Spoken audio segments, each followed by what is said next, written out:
গোঘাট থানা তৎপরতায় চুরি হয়ে যাওয়া বাইক উদ্ধার। গত ইংরেজি 17/11/2024 তারিখে জয়জিৎ দে এর লিখিত অভিযোগ জানান যে ইংরেজি 13/10/2024 তারিখে হিরো গ্ল্যামার লাল রঙের মোটর বাইক রেজিস্ট্রেশন নাম্বার WB18U1149টি নিজের কাজের জন্য কৃষ্ণগঞ্জ মোড়ে রেখেছিলেন এবং পরে লক্ষ্য করেন যে বাইকটি আর সেখানে নেই এবং থানায় বাইক চুরির অভিযোগও জানান।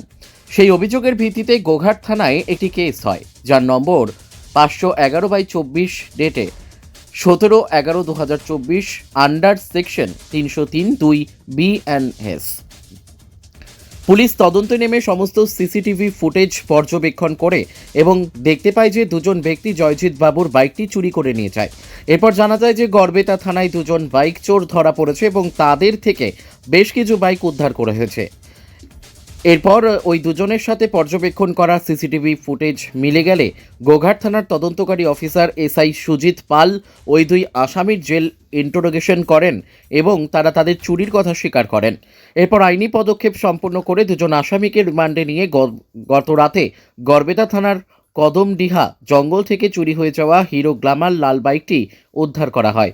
এরপর যথাযথ আইনি প্রক্রিয়ার মধ্য দিয়ে মালিকানা বিচার করে বাইকটি মালিকের হাতে তুলে দেওয়া হবে।